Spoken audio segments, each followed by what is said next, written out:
মানুষকে ঠকিয়ে জান্নাতের আশা ছেড়ে দিন, কারণ সৃষ্টিকর্তা দয়াবান কিন্তু ন্যায় বিচারক। এই পৃথিবীতে অনেক মানুষ আছে, মানুষকে ঠকায়, মানুষকে কষ্ট দেয়, মানুষের ভিতরটা ছারখার করে দেয়, মানুষের সাথে চিট করে, এটার পরে আবার ইবাদত করে, আবার আশা করছে যে জান্নাতে যাবে। ইম্পসিবল, কোনো অবস্থা দেয় না।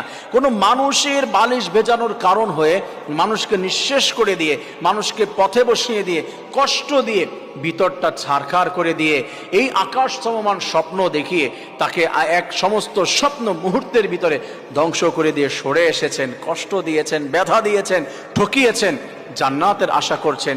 হায় রে, আপনার মতো বোকা মানুষ তো এই পৃথিবীতে আর কেউ হতে পারে না। মনে রাখবেন, সৃষ্টিকর্তা অবশ্যই দয়ালু কিন্তু ন্যায় বিচারক।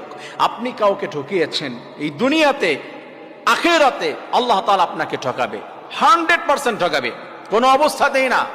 আল্লাহ বলছে, তুমি যদি কাউকে একবার ধোঁকা দাও, এই পৃথিবীতে 10 বার ধোঁকা খাবে তুমি। তুমি যদি কাউকে 1000 টাকা লস করাও, এই পৃথিবীতে 10,000 টাকা লস করবে, তারপরে তুমি বিদায় নিবে।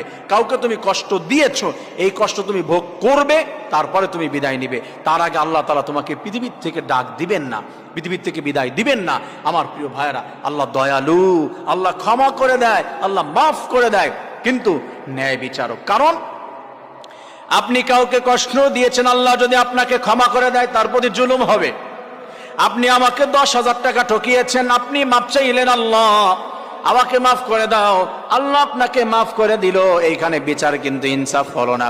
কারণ আমি তো 10,000 টাকা পেলাম না। আল্লাহ তাআলা বলে, বান্দা তার কাছ থেকে মাপ চেয়ে আসো।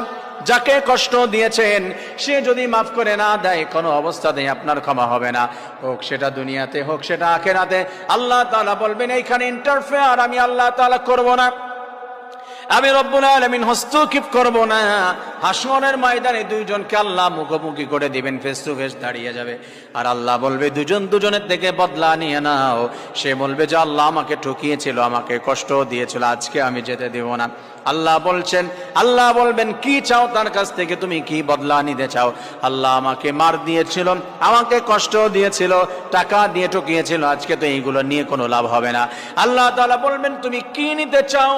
সে বলবে যে, আল্লাহ তার যে নামাজ দেখতেছি, জিকির দেখতেছি, সাদাকা দেখতেছি, আমলগুলো আমি নিতে চাই। আল্লাহ তাআলা বলবে, অবশ্যই তোমার আমলগুলো তাকে তুমি দিয়ে দাও, যাকে ঠকিয়েছিলে তাকে দিয়ে দাও। যদি আমল না থাকে, আল্লাহ তাআলা বলবে, কি নিতে চাও? আল্লাহ নেয়ার মতো কিছুই নাই, কারণ তার তো কোনো আমল নাই।